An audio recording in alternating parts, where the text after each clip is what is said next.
afternoon and welcome to On the Spot Motorsports Media. I'm your host, Mitchell Gunter, right along with Robert Simpson. And tonight we are going to dive into the IHRA. I tell you what, a lot has been going on behind the scenes, and this organization just keeps on growing and growing. A lot of drivers are coming back and competing over there. And so we have the president, Josh Peake, joining us tonight. Not only is he president of IHRA, he is also the track general manager of Galot. So we got a lot of bit to talk about, but before we get into that, we have a couple of messages for you. So we'll be right back after this. Reliability to drive thousands of miles. Confidence for those who fly high. Redline oil products give you the power to crush the competition. And a track record of being the best. Redline oil products. You push it to the limit. We'll protect it. Ready to take your engine to the next level? Scorpion Racing Products delivers precision-engineered, high-performance rocker arms that dominate the track. 100% CNC machined in the USA with aerospace-grade aluminum for unmatched strength and durability. Our rocker arms handle extreme conditions with multiple ratios available to fit your needs. Backed by our exclusive lifetime warranty. When performance matters, choose Scorpion Racing Products. Proven, reliable, unstoppable.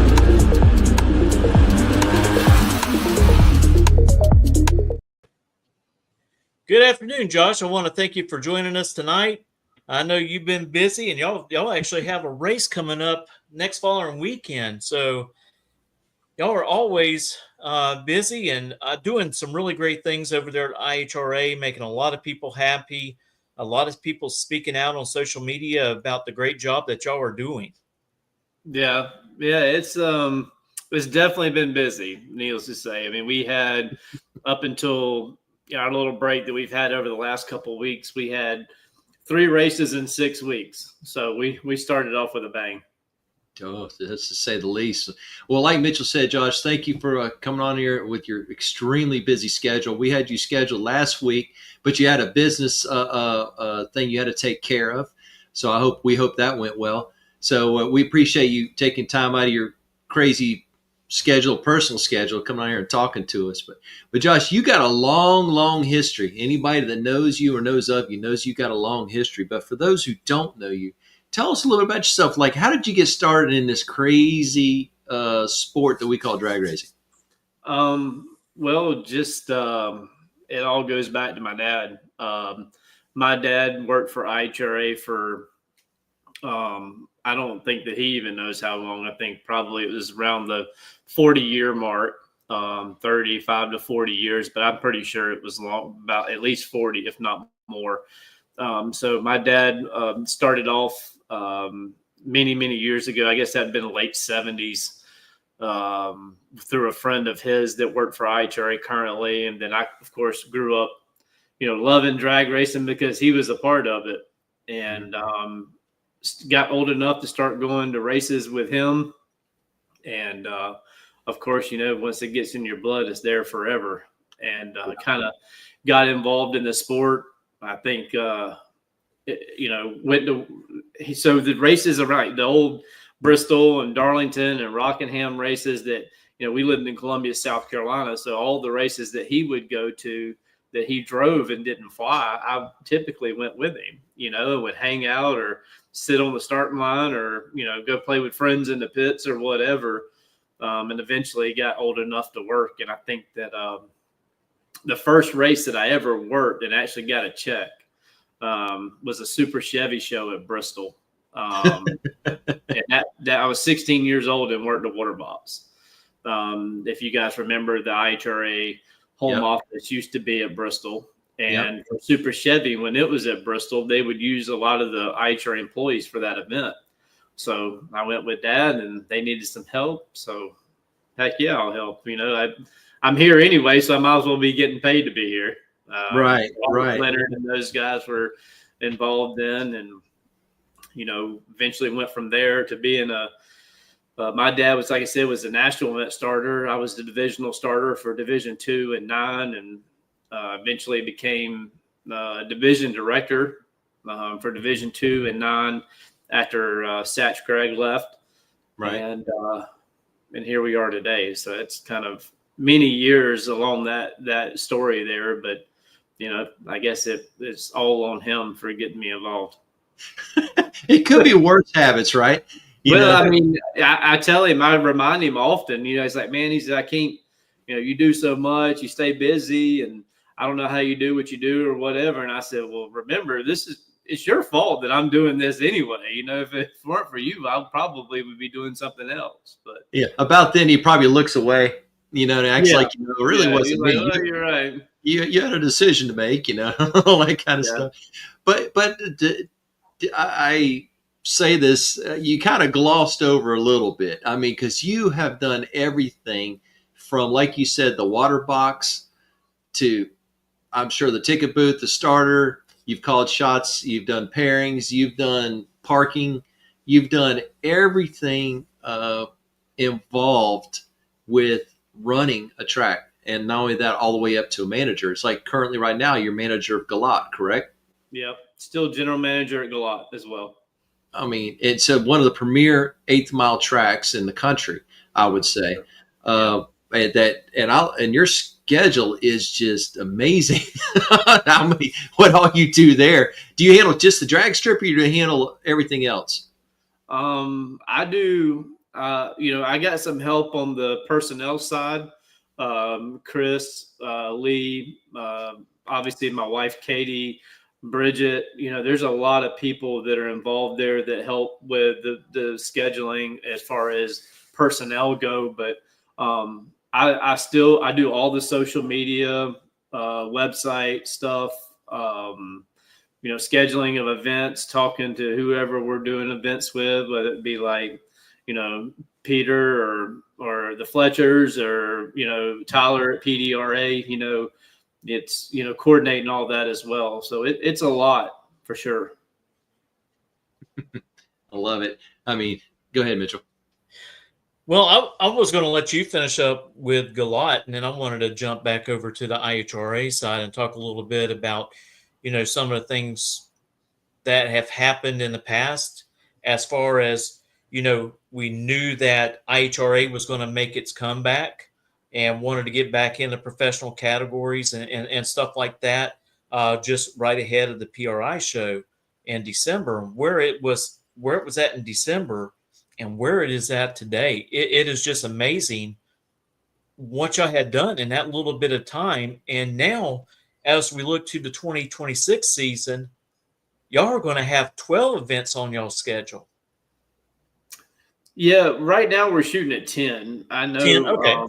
10 events, which, is kind of where I had my heart set, was 10 or 12. And Daryl was in agreement. And, I feel like that's enough, for the racers and the community of racers that we have. I obviously, I talk to a lot of them all the time, and and I've mentioned that to them before we made that announcement. They're like, hey, what are we going to do next year? And I'm like, well, we're really thinking that 10's kind of our number, maybe 12, and they're all in agreement with that. I mean, like there's only 12 months in a year. So, right. And there's only obviously January and December are kind of out for just about everywhere in the country, other than racing in Florida. But, there's only so much that you can do there. But, with helping teams with their budgets and planning and stuff like that, we wanted to kind of streamline it and make it to where it was feasible for, not only the racer that has an unlimited budget, but the guys that are out here trying to race on a limited budget. Right. And one thing that I like about how y'all's schedule winds up, so it allows, not just people who just want to run IHRA, but people who run NHRA as well. If they want to go race one of y'all's events one weekend, they have the opportunity to do it the way it lines up. And that works really well. Yeah, and Daryl was adamant about getting our schedule out there quickly. so that, people could start planning. It's hard. It's harder now than it's ever been, I feel like, with racing.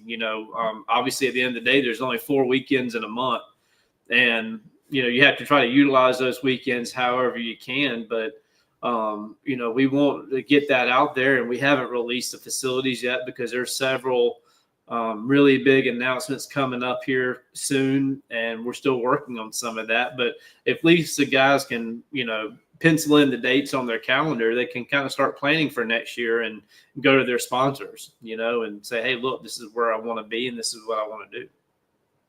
That makes sense. Yeah. There's been a lot of rumors floating around, and I actually, put out on the page that, there was a rumor, a possibility of West Palm Beach. I don't know if that's going to happen or not. That's y'all's decision.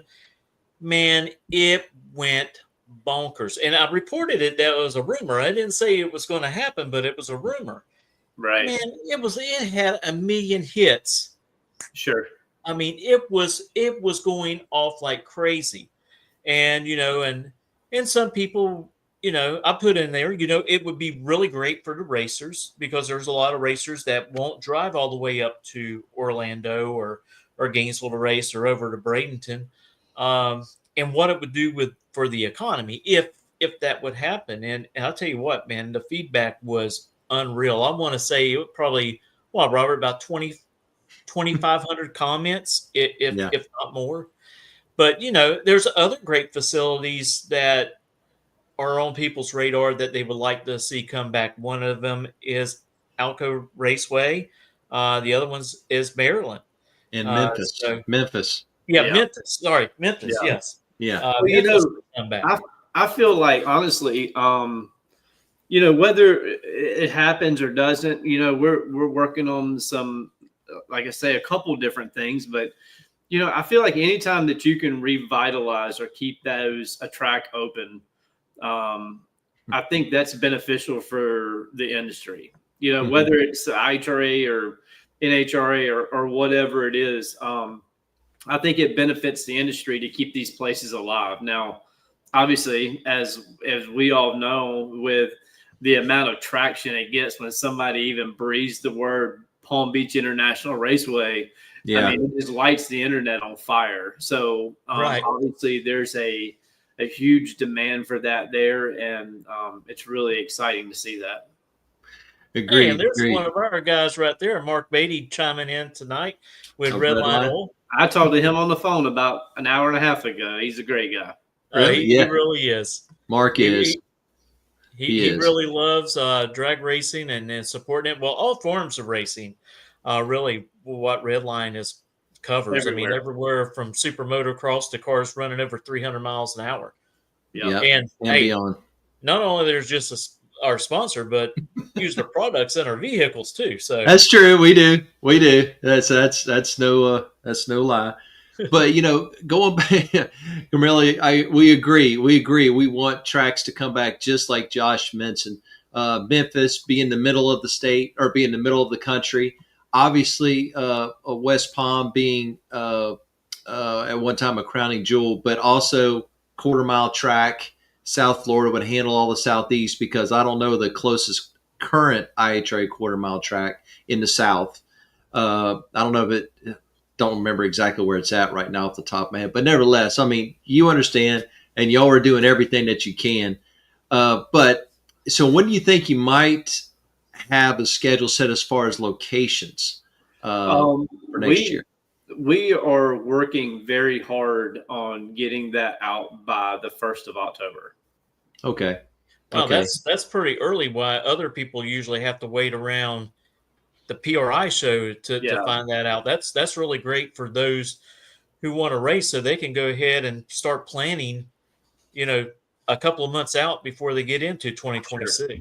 Well, it just seems like every year things tend to get, when we talk about the next year, it always seems like we have to start earlier every year. And the industry's been like that for a long time. I mean, I remember back in the older IHRA days, I mean, we wouldn't put a schedule out till December or maybe January as far as to what we what we were doing. But everything is moved up, and it seems like every year you got to work harder and faster to get things out. But PRI has, to me, I feel like everybody has a really good idea as to what they're planning to do for the next year. By the time they get there, they go there just to kind of button things up, or at least they have a really good idea as where they're going and what they're doing. But anytime that you can let people know stuff earlier, I think that's very important.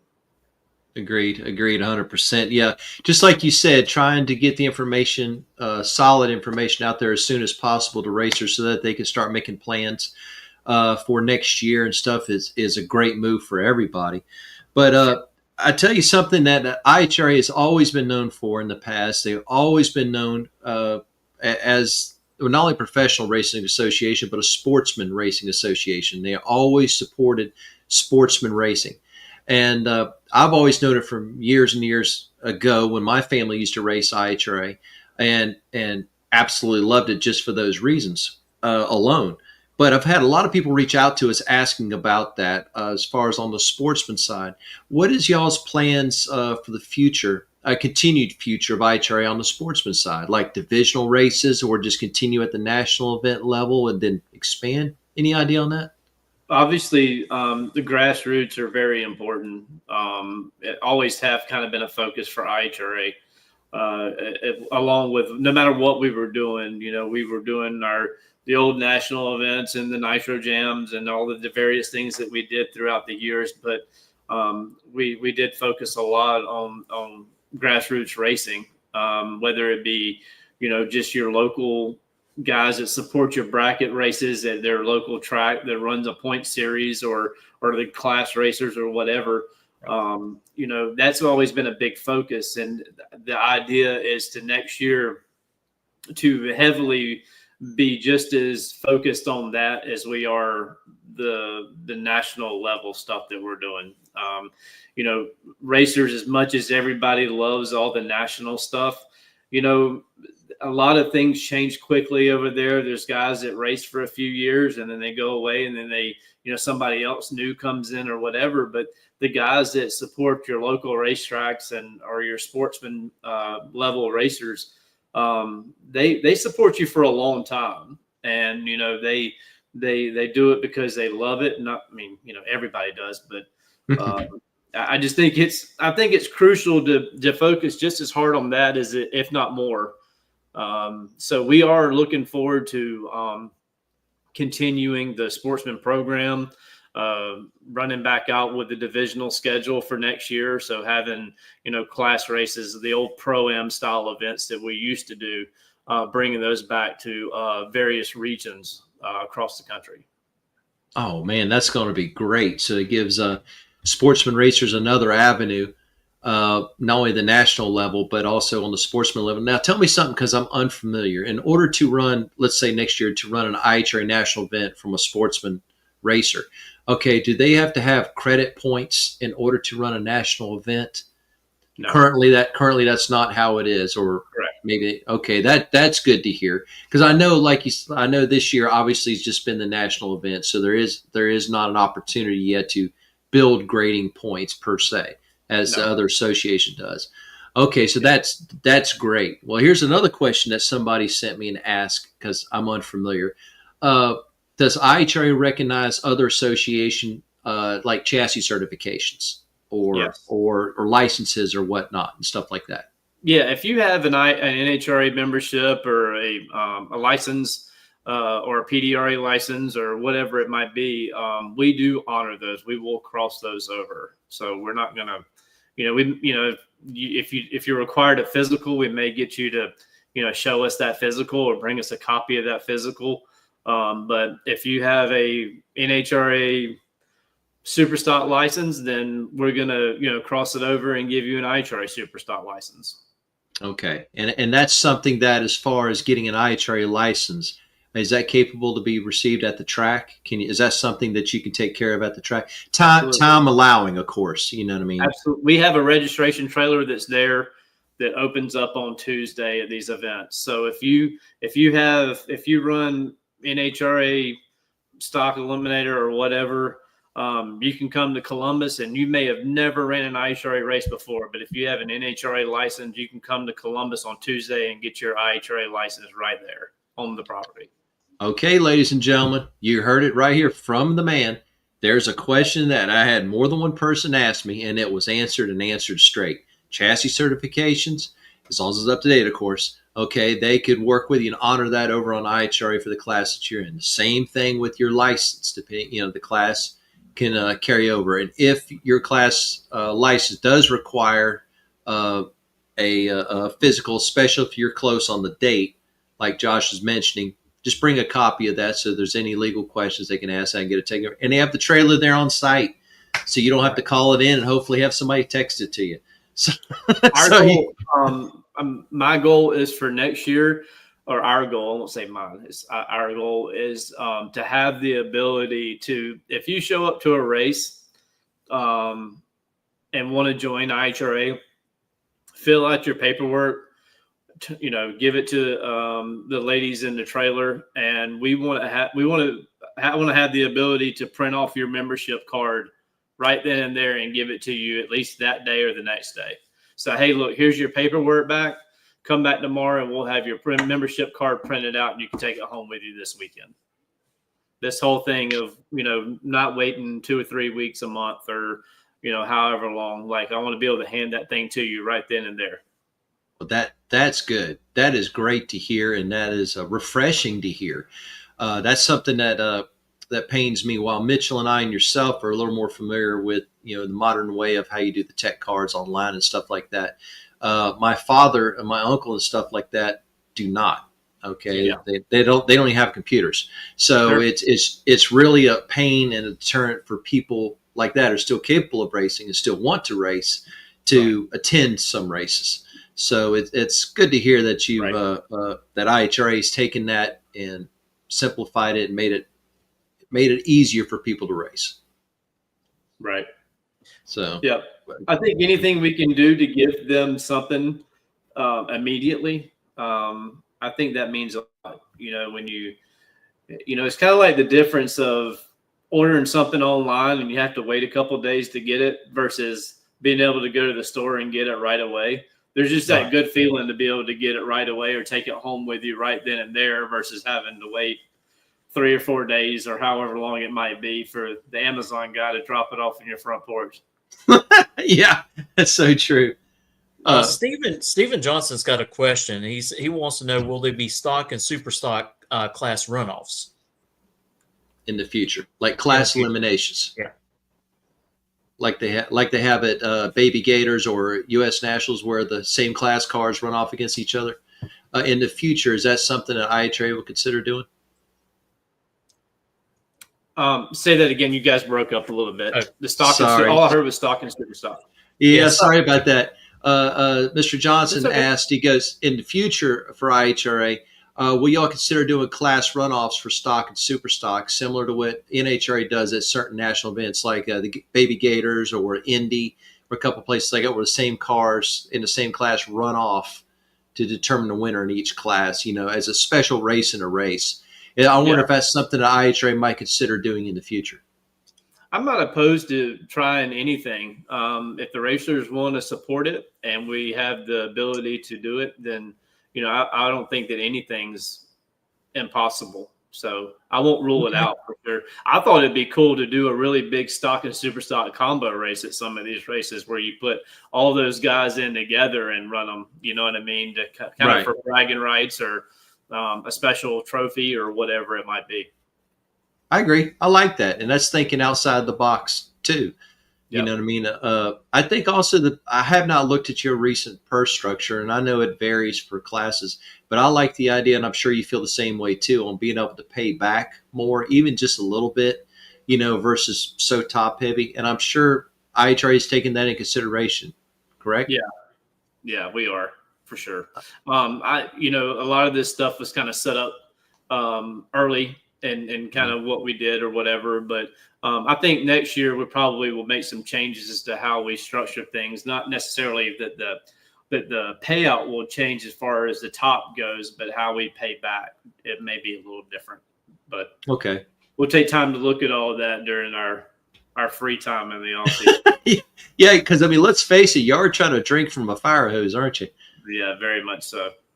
Oh my goodness! So do you have a crew right now in Columbus prepping for next week? Most of us, I know that I'm going there Monday, so most of us will show up Monday to get ready for the week. And you got a race going on Galat this weekend? We got testing. I've got some testing going on Thursday, another private testing thing going on Friday, and then I have one of our annual big small tire events is this Saturday. So then Sunday, I plan to fly up there to get ready for the races next week. That makes me tired just listening. Yeah, it's a good bit. I've got some good people around us, though. We've got, say something about my buddy Jimmy Bradshaw. He's a really, really good friend of mine. Me and him talk several times a week. And if it weren't for him, I don't know what I would have done while I've been gone. So he's a good friend of mine. His dad, he grew up with his dad running Capital in Maryland, and he ran Darlington and has been in the industry, does prep all over the world. So he's a good friend of mine and has the ability to come in and take care of things with my staffing a lot while I'm not there. So I appreciate him and what he's done for us there. There's Raul right there. That's he's a good guy. Raul, he's a great guy for sure. Their whole at their place doing a really good job at South Georgia, and it's I know what that means to him because I get to do it with my wife and daughter at Galat, and even at the IHRA races. Both of them have been coming to the IHRA races. Madison is 17, and she's been out there on the starting line for almost all of the IHRA events with Kyle and Dwayne. And it always means something when you can do this with family, because if you can't, then it makes this a lot harder for sure. Agreed. And Raul, just so you know, we assume since you chimed in that you're still listening. Okay, behind the scenes, before we came on, Josh was talking really good about you and your family and the tracking. He's talking really good. he wasn't saying anything negative. In all honesty, he was talking really well about you. So that's good to hear. But Josh, you've worked. You've worked before Galat. You worked in our state. You worked at North Florida Motorplex. I got some buddies that race out there, and they enjoy it. But man, talk about going from one place to another. Yeah, it's been tough. The last 4 years have been it's been different. Of course, I've lived in Columbia, South Carolina my whole life until 4 years ago. We moved to Panama City, and had the opportunity to go down there, met the McDaniel family, and still very close with them, and had an opportunity to go down there and help them with a new place. They took a racetrack and went in there and spent a bunch of money and made it a gym. That track is a very nice facility. It has a lot of potential, and it was a lot of fun being down there. And then a couple of years go by, and Mr. Wells reached out, and Kevin Rivenbark, and asked me about Galat, or they called me and said, Kevin called me one day on my way to the track down there and said, hey, we're looking for a general manager. I said, for Galat? He said, yeah. And I said, well, good luck. He said, well, what do you mean by that? I said, man, these guys just aren't, people that are good at this stuff aren't just sitting at home on the couch waiting for somebody to call. Right.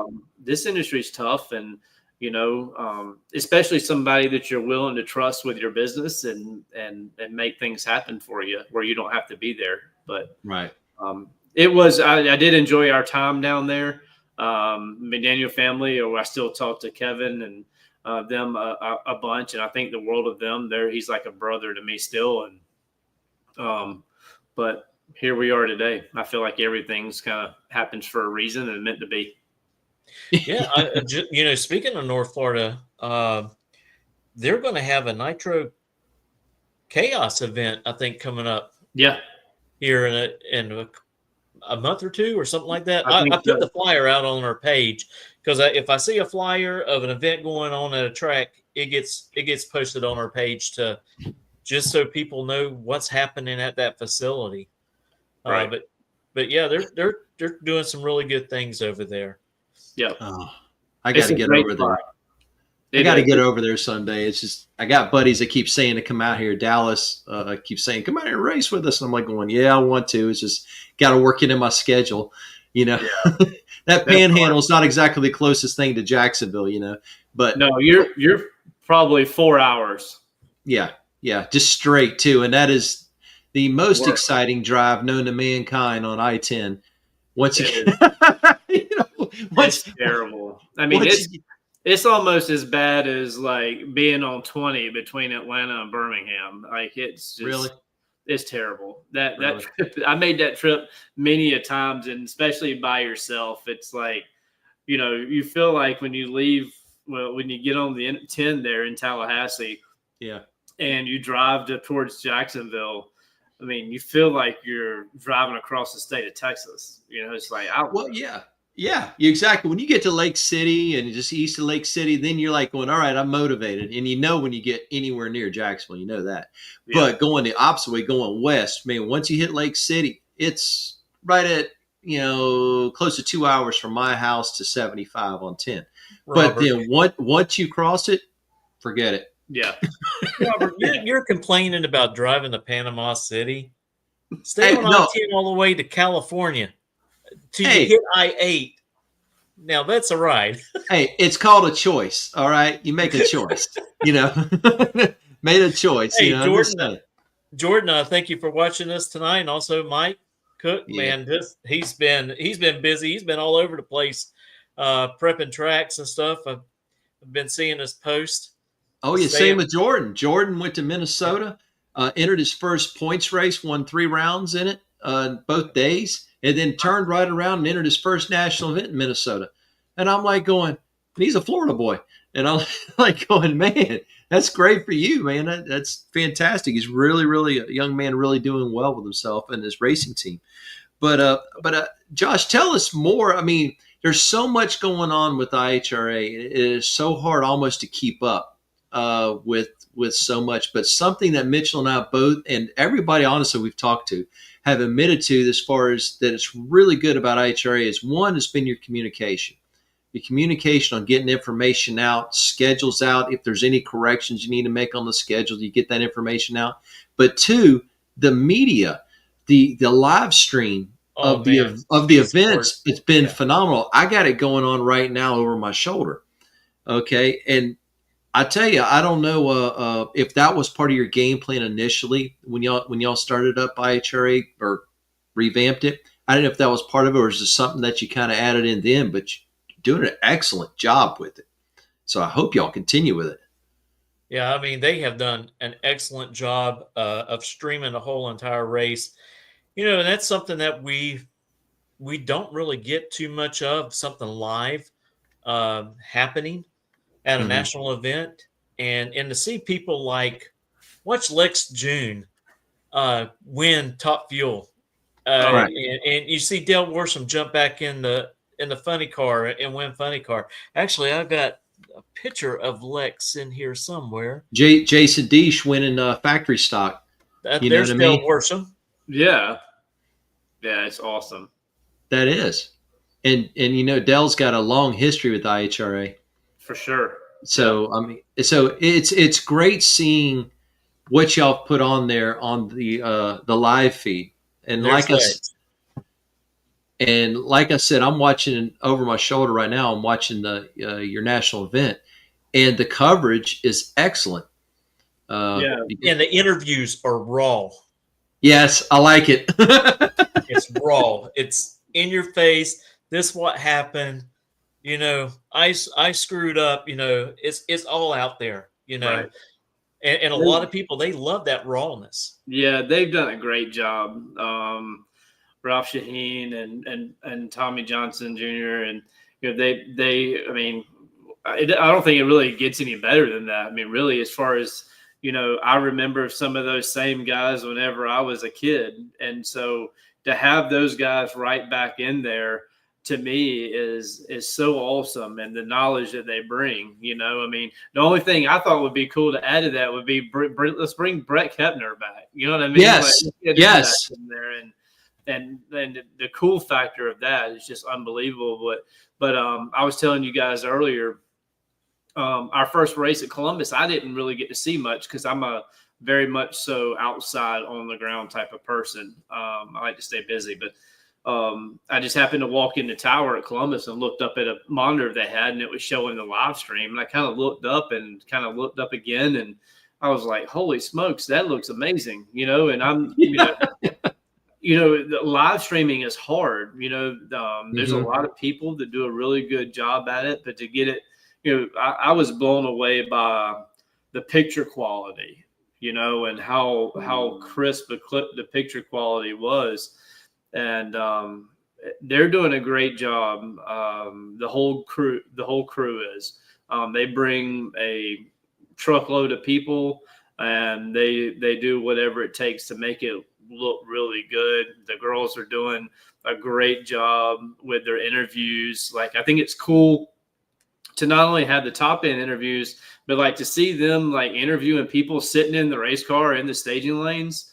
Like, that's been missing, I think, from drag racing for a while. I don't know that I've seen that recently in any other broadcast, where they get inside, stick the camera. I mean, NASCAR does it. I think right there when they're sitting on pit road, they'll go up to the car and stick a mic in there and ask a couple questions. But you talk about raw, is to go in there and to ask that driver what he's feeling or what he's thinking, 3 minutes before he goes down the racetrack, while he's sitting in the car is a cool factor for sure. It is. Or you put the mic in front of Disco Dean and at the top end. Right. Yeah. Hey, you don't know what you're going to get. Yeah. That's good. That's good. Don't change it. It's honest. Like you said, it's raw. It's truth.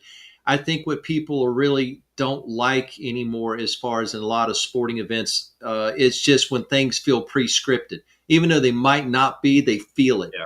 And it's like going, no, it's like getting somebody's honest emotions. Or, it's like going, look, if you hate a call, you say you hate a call. If you're calling out a racer, you know what I mean, double bold me, whatever like that, and I'm going to burn you down next time, whatever. Okay. I mean, obviously got limits, but, yeah, I mean, but y'all know as well as I do, that's what drives viewership, and that's what gets people to come to the racetrack is, they want a little bit of drama and personality mixed in with the whole thing. And it just makes it that much more exciting. I mean, for goodness sakes, wrestling for good, that it doesn't really get more scripted than that. But for the fact that you have the drama and the personalities, that's what makes people go back. It's just as popular now as it was probably in the 80s, for goodness sakes. Yeah, exactly. Like you said, and how that works.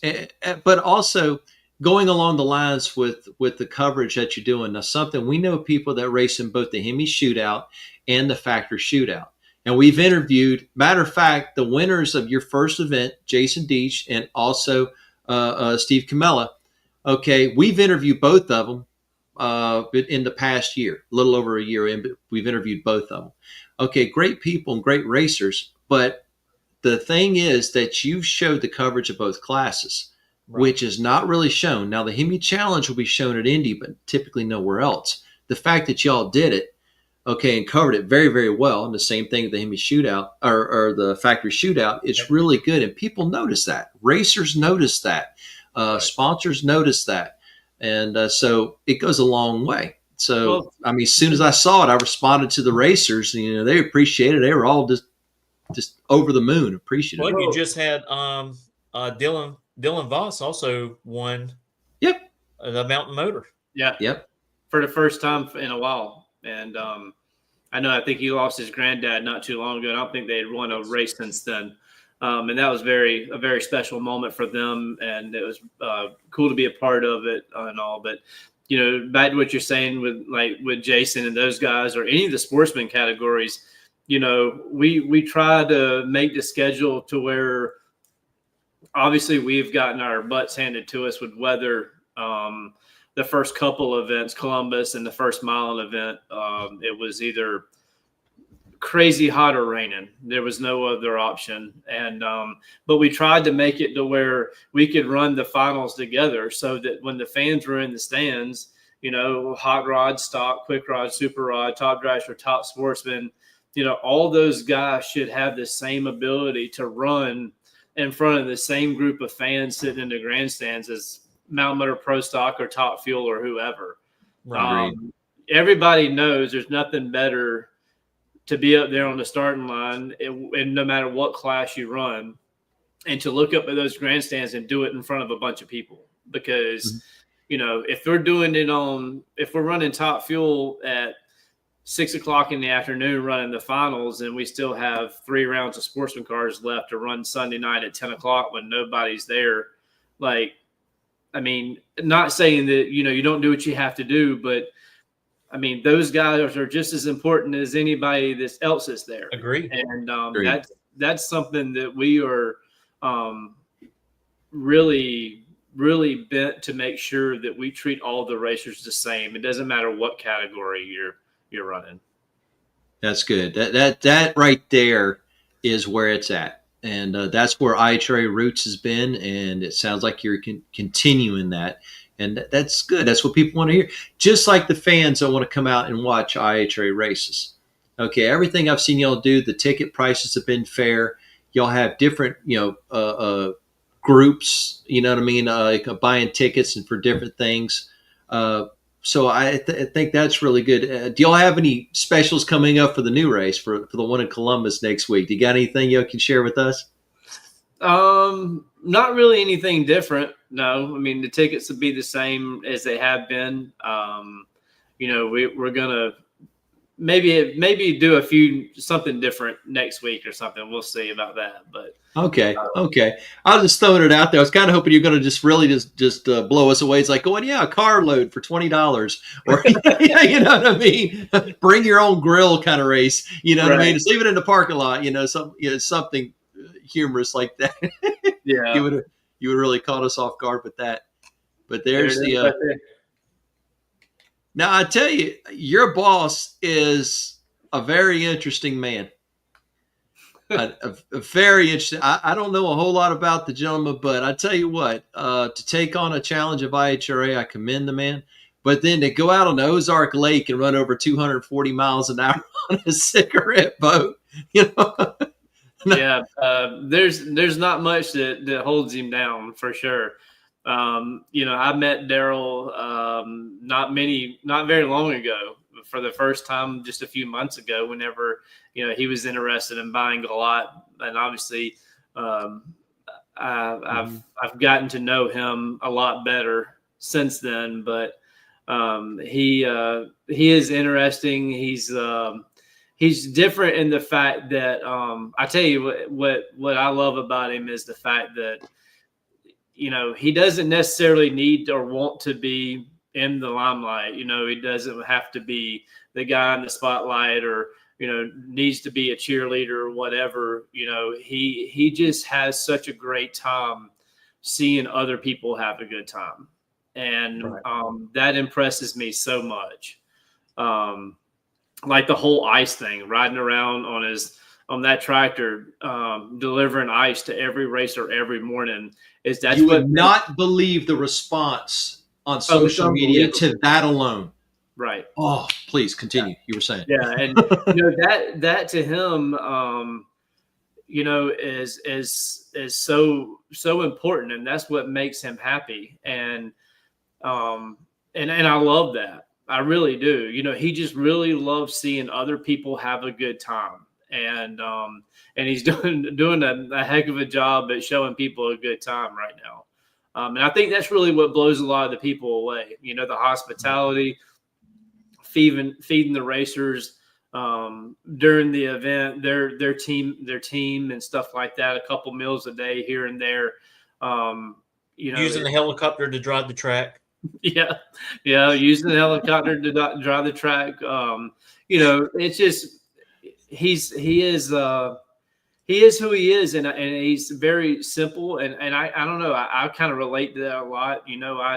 I feel like I'm a little bit the same way, but at the end of the day, this is very important to him, and he's made that evident, and he wants to make a statement with drag racing, and he's doing a really good job of it for sure. And this is, people can say what they want to say about, eventually this is going to happen or that's going to happen or whatever.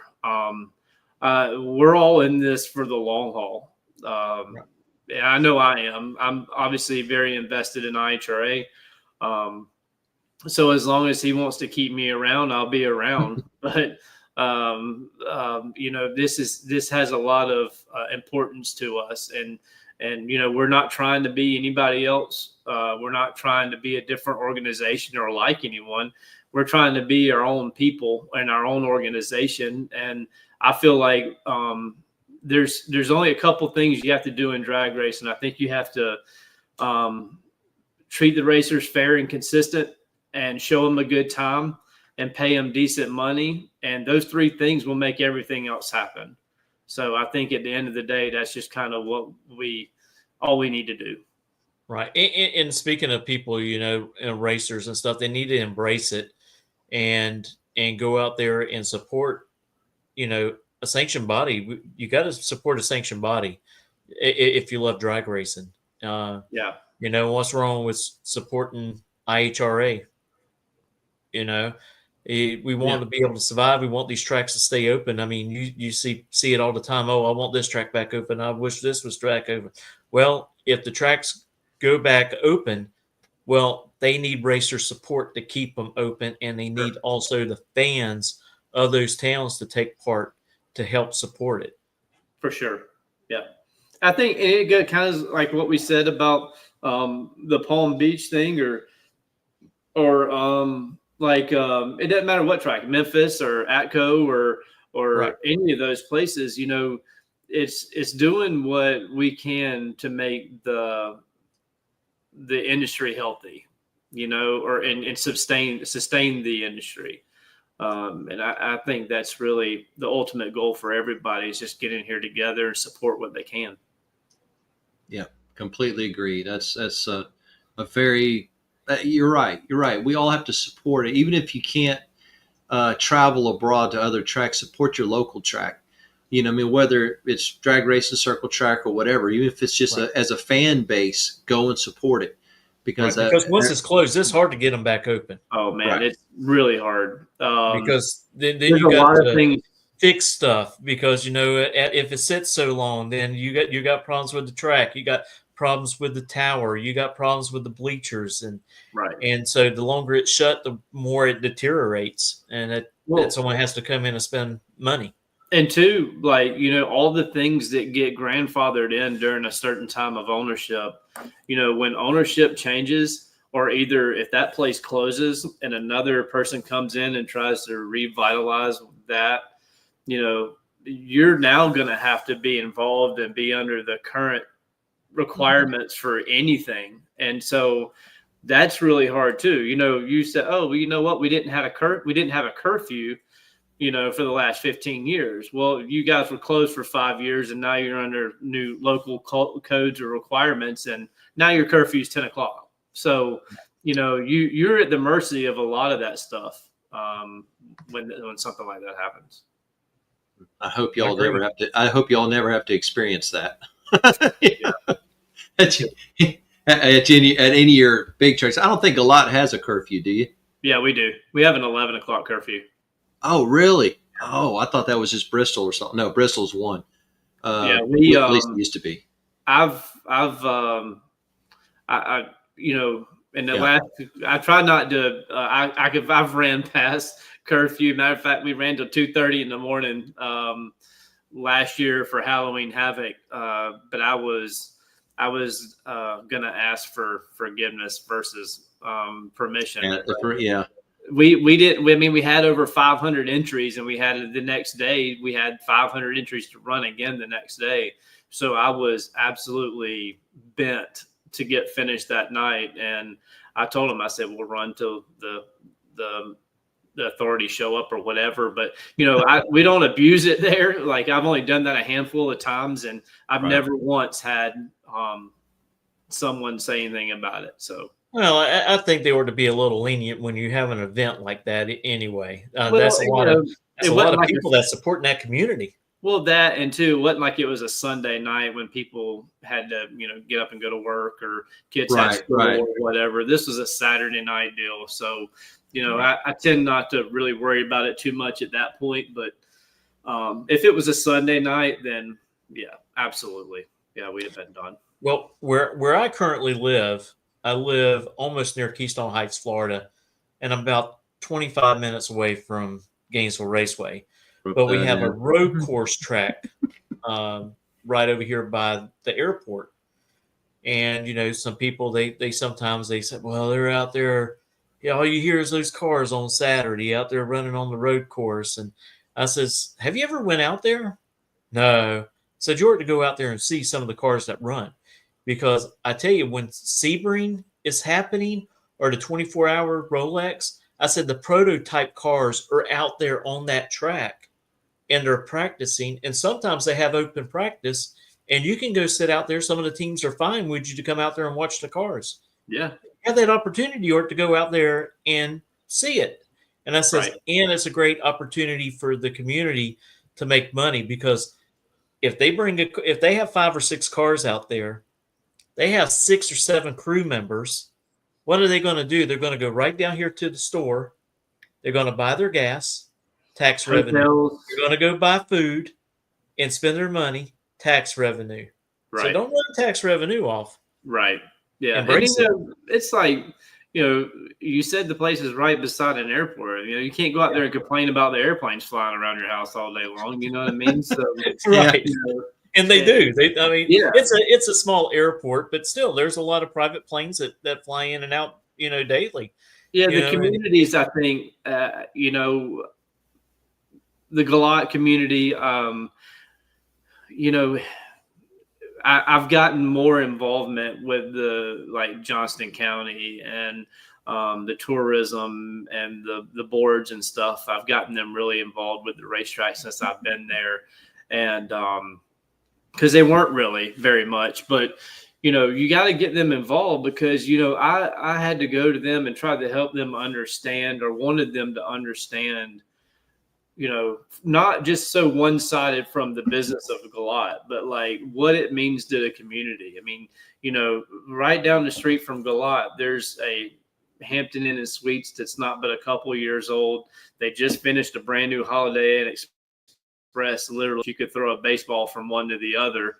And there's a reason those hotels are 4 miles from the racetrack. Like, it's not because people are getting off the interstate to stop in Benson. They're stopping there because, we keep those hotels full in Dunn and Benson very many weekends out of every year. And I just was trying to reiterate that to them, and, what it does to the local community, not to mention, they're making a pretty penny on all the taxes they're not only getting from Galat Motorsports Park, but everybody that spends a dollar in every store or restaurant or whatever. Right. And then at the end of the day, they wound up giving us a $10,000 sponsorship at the end of the year after I had one meeting with them. So, it just it's all important for everybody to work together, because we all need each other at the end of the day. Exactly. I don't know if Raul is still on. That's one of the things that he started doing there for South Georgia Motorsports Park. Started getting really involved with the community. He's bringing the Peach Nationals, which they're going to have a pair of funny cars, a pair of Top Fuels, I think 4 Pro Stocks and 4 Pro Stock bikes, to bring the NHRA to the little town of Cecil, Georgia, for the community to come out and see something that they don't usually get to go see every day like we do. and it's great for the community. It's great for the kids to come out there. That those kids that come out there to watch those events, they're the next drivers. They may be the next, say, Shirley Modowney or Don Garlitz or Clay Milliken, you Yeah. know. And Or that's Josh one Peake. person Or I would Josh like to Peake. see. I would like to see come back and race at an IHRA race is Clay Milliken. Right. That's- Well, yeah, you're better off being a Clay Milliken than you are a Josh Peake for sure. But, we it's important, and I think that we need to continue. Well, it's more important now than it's ever been to try to grow this sport and to get young people involved, because I have a 17-year-old daughter and a 10-year-old son. We did, and I'll say we because I was involved. I feel like drag racing, or anyone that was involved in drag racing 20 years ago, did a terrible job at preparing for today's times of getting young people involved. I mean, yeah, we had juniors, and that started whenever it started. I don't even remember the year now, but I mean, as far as getting kids, not just the kids that, the juniors grew up and came with the dads and the granddads and the uncles that were already racing, but we did a terrible job of going out and trying to capture kids that weren't already involved in racing. And so now we're in a bad spot because, guys like, the old gearhead guys that are, at my dad's age. My dad just turned 75 last week. And, those guys still love the sport, but they're not coming as much as they used to. And then we have a really big gap between now and then. And, there's not many, the kids today, this is, they care about this. Right. And we really need to do all we can to try to drive new blood into this sport. Any motorsports. I mean, it's bad. Everything's bad. Well, what's so good about that phone? Content creators, young kids becoming content creators and sharing the love of motorsports with that phone. Yeah. Let them know they can use that phone and connect with people that love motorsports and get them involved in that way. Another thing, someone had mentioned earlier in a comment, they said, hey, would the IHRA be interested in bringing out pro import cars and have a class for pro imports? And I tell you, a lot of kids, they love their Hondas, Toyotas. They love watching that kind of stuff. Right. And, I don't know if y'all want to head down that road, but, that maybe a special race in the future, maybe. Yeah. Something like that. Maybe show it like they do the Hemi Challenge, or World Cup. Well, I was about to say the same thing. A perfect example of that is what Royce and Jason and that whole family, what they've done to make that what it is today. There's a reason they had to start putting limits on how many cars could come in each class, because if they didn't, they would end up with probably 2,000 race cars from all over the world, and it would take them 2 weeks to get it done. Yes. It sells out every single day. They've done a great job with it. So it obviously has a huge following, and I think that it has a presence for sure. Yeah, I've watched videos and information and different people report from the World Cup event up there in MIR, and that is absolutely an amazingly large event. I'm telling you right now, if you even remotely like racing, drag racing, you should at least go one time. I want to. Yeah. I want to. So does Mitchell. I mean, I want to see a Starlight, an 88-inch wheelbase car running deep low sixes, or quicker. Or quicker. Funny story. So when Wes Buck done the Door Slammer Nationals, and he did it down in Orlando, before he came out with the Winter Series and all of that, he ran that down there. So my dad decided he wanted to go check it out. So with that being said, my son, he loves Erica Enders, and she was going to be there. So he's like, I want to go. I want to go. I want to go see Erica. So we all went down there. I had media credentials for it. And they brought those 4-cylinder cars out. That was part of the show. And my dad goes, did I just see a Toyota run 580 something in the quarter mile? I said, oh, yeah. Yeah. He's like, that is ridiculous. Right. That little motor, I was like, yeah. I says, but the turbo for the motor is almost the same size, if not bigger. Yeah. Yeah. Says, They're but crazy. yeah, it's really amazing how much horsepower they get out of it. I want to say it was a Toyota Supra that ran that. Well, yeah, it's impressive, and they're so much fun to watch. I mean, those guys are driving them from center line to wall, and banging gears, and it's definitely very entertaining. And it doesn't matter what category it is either. It's a lot of fun. Yeah, they could just take them kazoo horns that they use at football events all over the world, and they can kind of turn those down a little bit. Right. Oh, that's as bad as a rotary with no exhaust on it. Hey, I want to tell you, when you're standing by that wall and you're taking photos, and one of those small turbo cars come by you, the heat coming off of that joker is unreal. I don't feel that kind of heat coming off of a Pro Mod. not what's coming off that little 4-banger. I mean, the only thing is, the problem with those things are when they blow up, they really blow up. Oh yeah, take your days.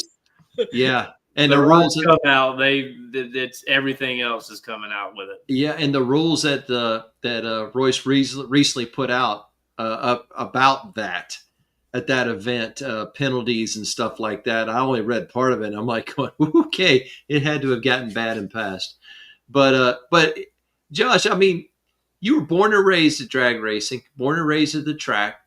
Okay. I don't know if it's fair to ask you, do you have a favorite class of anything? Do you have a favorite class of drag racing? I'd have to say, I've always been a Mountain Motor Pro Stock fan. I mean, to me, I just love the way those cars sound. It's always just been a favorite of mine. They're naturally aspirated. To hear those cars go down the racetrack and they're banging gears, it's to me, it excites me. I love it. I mean, and really any of the door car stuff is a lot of fun. And I see James is on here coming to about Superstock is my favorite. I do love Superstock. I mean, we had a couple races at Goliath, and I've been to a couple of the Gear Jammer races and the Stick Shift Nationals. Oh, man. That's some good racing right there, buddy. 150 stock and super stock cars, at one place, racing. Now, I wouldn't want to have to keep up with the racetrack, but it's a lot of fun to watch. For sure. I got you, because that's where my love is stock and super stock. That's my passion. And it's just cool to see the cars. Like everybody can relate to those cars, and they have a love for it. And it's a lot of fun for sure. Bobby Fazio, driver's interview with Bobby Fazio, by the way, anybody listen to this, but Bobby Fazio, he's called it #TheCarShow. And he's right, because sportsman racing is, especially stock and super stock, is the best car show known to mankind. Not only a performance, but the way they look. So that's the way to be. But Josh, if you could drive anything ever, what would it be? Street car, race car, anything with wheels and a steering wheel. If you had a choice, endless money, what would it be? I'm as far as a street car goes, I'm a big Corvette guy. So I love anything from a 63 to 67 Corvette. Ooh, nice. I just last week had the opportunity to go on a tour of Rick Hendrick Racing. I got to go on a tour of Mr. Hendrick's private car collection at Rick Hendrick Racing, and you can't really talk about it because it's hard to fathom or help people understand what you got to see. To put it in perspective, there's obviously the 1967 Corvette is a very desirable car. Yeah. And there is one of every color combination that car came in a coupe and a roadster. And some of those colors are number 0001. So, I mean, it's that to me is a street car. I love the 63, 64, 65, 67. Those always will have a special place in my heart. My dad has an original 65 coupe that I love. And, but at race car it goes. I still say it's got to be a pro stock car. I mean, that's cool. Yeah. We've asked some people and we've gotten some answers. One of them was driving an exotic sports car. And I'm like, I think it was Paul Lee. He's driving some Lamborghini or something like that. That's his favorite car. Like, didn't expect that. Right. And then a couple of people said fuel alter and then stuff like I'm like going, okay, did not expect that whatsoever. So that's good to hear. Yeah. And but I tell you, IHRA has a lot of marketing partners right now, correct? Yeah, we're getting there. We're growing very quickly every race. I'm not even sure all the ones we picked up at the last event we were at, but I just happened to be scrolling through our social media stuff after the fact. And I was like, there was about 4 or 5 different partnerships that happened just in one weekend. So it's something that's growing very, very quickly for sure. And I look forward to 2026. And I think Daryl even, we had a couple conversations, and it wasn't that we were for 2025. We didn't necessarily want to go out and try to grab these partnerships immediately. We were so focused on mainly showing people who we were going to be, and then let them come to us or, try to prove to them who we're going to be down the road. Because it's easy just to call up all the guys, within the industry to say, hey, look, you want to come on board? We're getting ready to do this. I think ultimately the best thing for us to do was to prove who we are and then try to develop those partnerships later. That's good business. That's good business. Yeah, and I think y'all done it the right way. I mean, y'all were crawling a little bit, and I think that's the best way to do it, and not just try to take off running with it. By starting out with just the events that y'all had this year. Yeah. And you've seen what y'all's return is, and it's constantly growing, and that leads you on to 2026 of having 10 events, which I think is like you said, it's a great number. You don't race December and January because a lot of places going to have snow or bad weather during those months.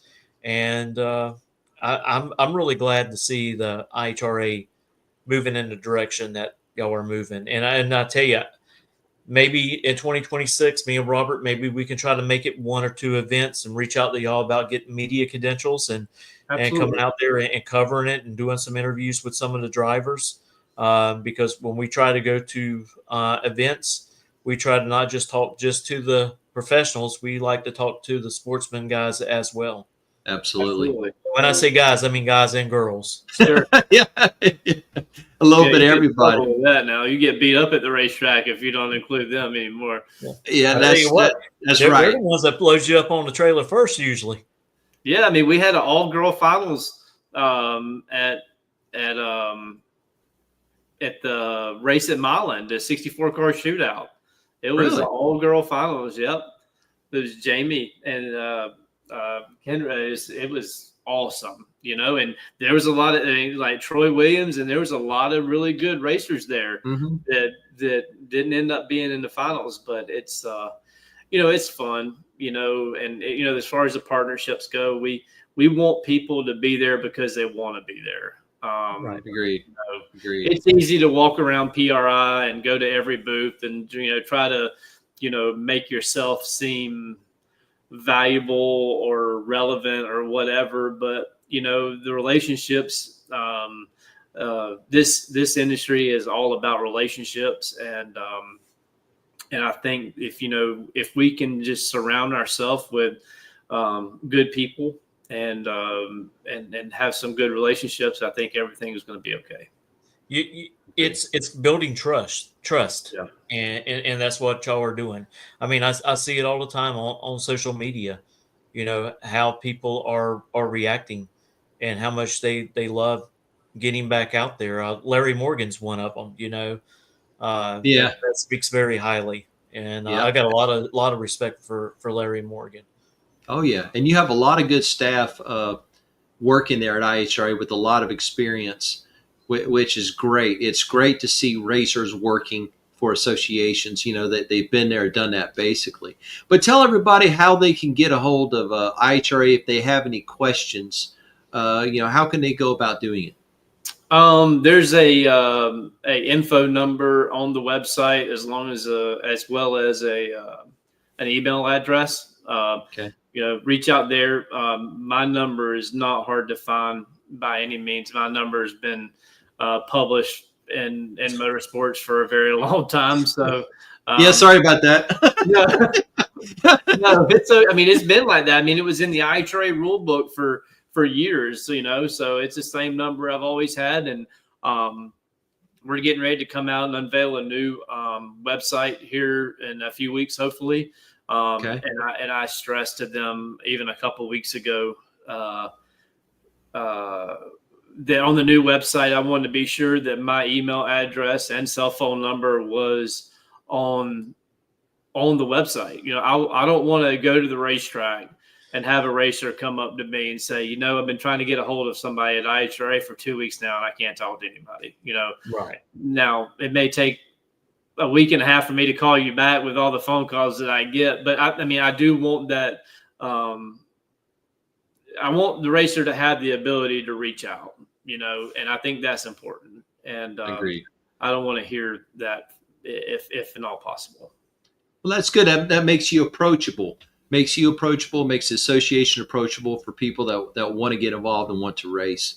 Yeah. So they'll be able to go to IHRA.com, correct? Yes, sir. Yeah. There's an info number on there and an info email address currently. But when the new website's up, I do want my information as well. And anybody and any of the other guys that want to be on there, I think it's important for the division directors to be on there. At least the email address, because the tracks need to be able to reach them and the racers within their area, for sure. I got you. Josh, I just saw something that happened at the last national event, or last points race, going from Bowling Green to Indy, and it might be something y'all want to consider in the future. On the sportsman level, and I'm sure you did on the professional, but on the sportsman levels, if whatever the two finalists were in each category, they allowed them to go to the front of the line of stacking. Okay, now IHRA probably don't have to worry about stacking, you know what I mean, because since you let the racers right in, but maybe give the previous winners of either the points race or national event in each category get their choice of parking in their area. You know what I mean? Let them get first dibs. Just an idea. Just that little thing goes a long way. Right. I tell you what, Josh, I want to tell you again, thank you for coming out tonight and talking to us. We know it's a special day, and it is, and we appreciate you with your busy work schedule and everything, and personal schedule, to take care of that and to come out and talk to us. We greatly appreciate it. Well, I appreciate you guys even for asking me to come on. And what you do for the sport. It's like I say, we all need to try to continue growing this thing together, and anything that we can do to make it better, we need to try to get there. Agreed. And that's what we're all about. We look forward to meeting you at PRI and maybe do a little interview there if there's some breaking news in December. Would like to do a little maybe 15-minute video with you. Sure. Y'all come to any event you want to. You come down to see Galot. You got the perfect opportunity to come down to Galot and see us at the last one. Mitchell, he's got a point. True. He's got a point. It's not that far of a ride. Straight up 95 up Right that up way. 95. I mean, once you get off on the exit there, it's 4 miles off the interstate. It's that road. close? It's that close? Like it's 40 and 95 cross there, just Yeah. north of Benson. So really, when you get off the interstate there in Benson, the racetrack is literally on the same road that you get off on, probably just 4 miles down the road. So you mean to tell me if I got off the interstate there and went to a minute market there or a truck stop right there on the corner, okay, I should be able to ask anybody that works there, where's the drag strip, and they should answer it. Yes. Okay. You know how irritating that is? You can hear it. You can go back to the town of Benson, and you can not only see the lights from Benson, but you can hear it. So if Ray Charles could find it from Benson. I got you. And it's like, where's it at? And you hear it like, never mind, I got it. Right down the road over here. Right down the road. I'm in the right area. Yeah. But we'll definitely, Mitchell and I, we need to talk about that because the end of our year schedule is starting to book up with different things in between interviews and events. We're planning on going, and we've had an opportunity in this short time to be able to go to some different events, and we really appreciate that. But Josh, again, we appreciate the offer, and we will definitely take you up on it. We appreciate everything that you are doing with IHRA, and we want IHRA to succeed and continue to grow. And all the sportsman racers out there, we want you to pay attention. IHRA event, your neck of the woods, need to go attend it. At least check them out and see what they're all about. So far, like I said, ask other people they've been give you thumbs up about it. So. Well, a huge thank you to Daryl and all of our staff. It's not me. I mean, Right. I'm fortunate enough to be a part of it, but or crazy enough to be a part of it. With what There you go. Daryl is making a statement and a movement and doing things great for racing, and I'm just very fortunate and proud to be a part of it. And we have a great team that are continuing to build, and if it weren't for them and everybody involved, we wouldn't be who we are. But it's a lot of fun, and we're just going to continue to get bigger and better. Agreed. Well, we're looking forward to it. We're looking forward to watching it grow, and y'all get more funny cars and top fuel cars out there for those national events. And you guys are going to be blown away when you see the entry list for Columbus. So really, yeah, hold on.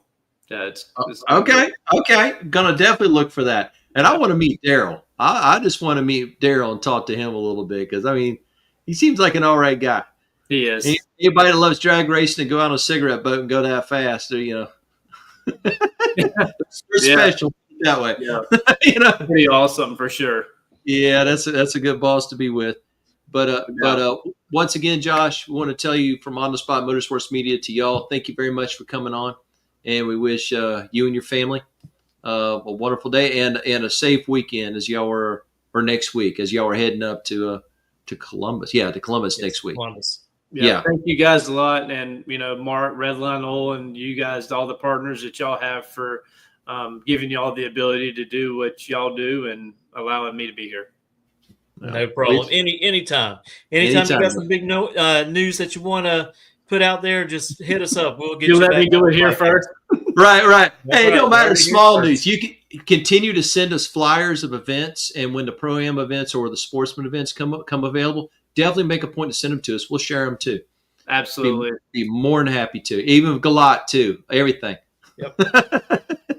Thank y'all. Appreciate it. All right. No problem, Thank you, Josh. Thank you. Have a good night, buddy. Take care. Bye. See you, buddy. Bye.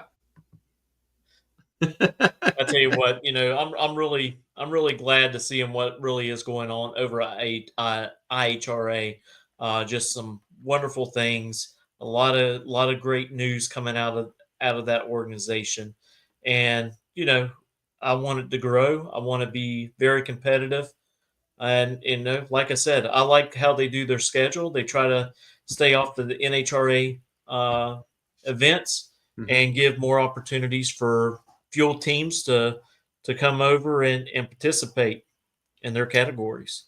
I agree. And like I said, I've had the live feed, or not live feed, excuse me. I've had their the national event in Ohio that IHRA had. The whole thing's been playing over my shoulder, and I tell you, the representation that they've done from sportsman on through to professional has been very, very well done. The interviews at the end of the track, people showing real emotions, like Josh was mentioning, plus their coverage, I think, is excellent. And so I definitely look forward, honestly, Mitchell, we've got to somehow work it out to go to one of their events. Who am I kidding? We got to go to PDRA too. Speaking of their announcers, Tommy Johnson Jr., I know he went over to Australia to do some more drag racing over there. So he's got a busy schedule to go all the way to Australia and hopefully be back in time to announce this event in Columbus. Really, Tommy Johnson Jr. is a really great guy, and he's doing a really excellent job on the mic. Really absolutely. I think all the announcers are doing excellent. Plus, they got Mark Woodford over there from used to be at JEGS and used to be at Elite Racing. They got him over there. And like I said, they got Josh, and they got other people behind the scenes, which are racers, were racers, and that are there. So that's really, really good. That's what's needed. You need people that like Josh said, have been there, done that. You've got to have that to help put on events like this and to help it grow, because they know what it takes. They know what a driver wants, what a racer wants, what a sponsor wants, what a marketing partner wants. I want to throw this flyer up one more time for Columbus. Look at that, man. And then here's the race in November. Now I tell you, we've got to look at that one, man. We've got to look at that one. Can you imagine how killer that race is going to be in November? Can you imagine just what the Mountain Motor Pro Stocks will run? Well, I'm hoping I'm going to Las Vegas. Is that the same time as Vegas? I'll have to look on the schedule. It might not be. Yeah, I think Vegas. I know that race Vegas would be I think Vegas sure is October. November. I think Vegas is in October, actually. But I think I have to look. I think there's been a change because remember, they redone all the bracket finals earlier last year because of the date of Las Vegas. So everything got pushed back, and now everything's pretty much back where it was. I don't know. It don't matter. That's a long way off. But the bottom line, I would love to go experiencing that, And one thing we didn't mention, I wanted to mention about. I had her name on the tip of my tongue. She drives the Cheetah dragster, works for Paul Lee, Christian Baldwin. Yes. See, I knew I would get there if I started talking about. Yeah, you got to go around the horn. Yeah. Yeah, I think they're going to be participating in an IHRA event, so that's really, really neat. Yes, it is. Yes, it is. There's many people that this opportunity is good for them, and I'm all for it. I'm all for it. I think there's a whole lot of racing out there available now for people, and on the sportsman side, what they described. Put it this way: if there's an event close that I could go to when I finish up what I got, I'll go to it. I'll go run an IHRA event. I don't have any problem doing that. I'm all for supporting it, and especially if it's a well put on race, which I'm assuming it is, and then just go from there. But you got to support them. Well, and just to let everybody know before we close up for tonight, me and Robert will be headed to Indianapolis on Thursday. And we'll be bringing you some interviews from the pits, from professional drivers, from sportsman drivers, and hopefully a ton load of information, writing some articles off of some of it, taking photos by the wall. I tell you what, me and Robert, we're going to need some R&R before we go back to work on Tuesday, because we're going to be slap wore out.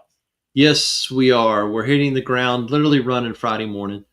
because that's just the way our work schedule works out. But yes, we're excited for the first time that OTS has had the opportunity to go to the Big Go for the 71st running of it.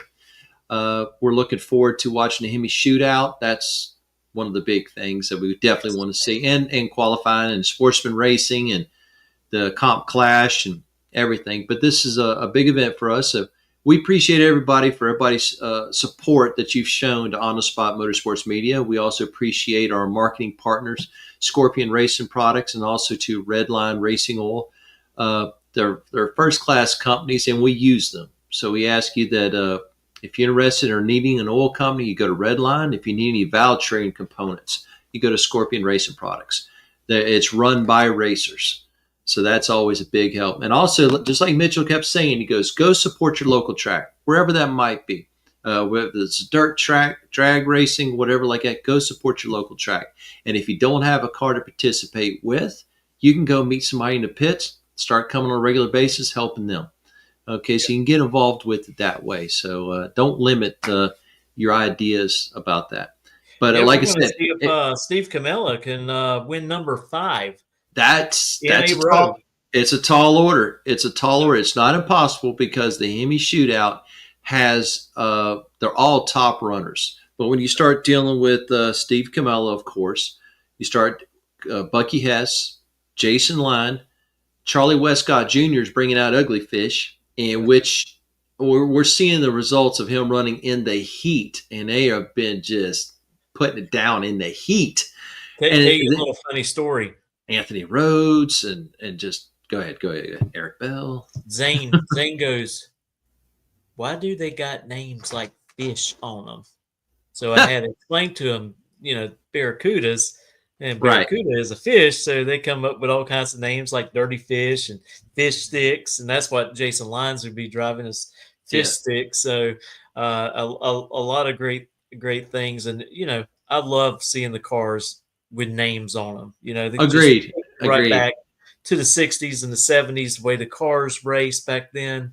Unfortunately, I didn't get to experience the 60s and the 50s, but neither did I. Or the 70s too much. I did. But it was really neat to see people put names on cars. But yeah, so we'll see everybody off and on from Indianapolis later this week.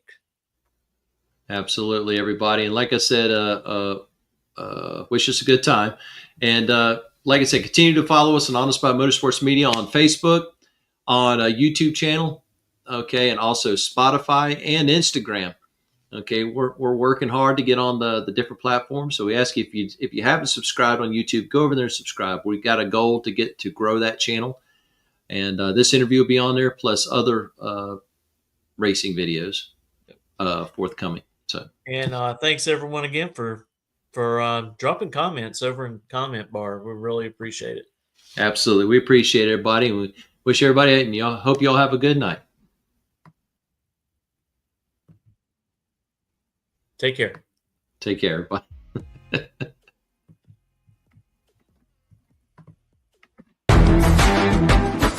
Reliability to drive thousands of miles.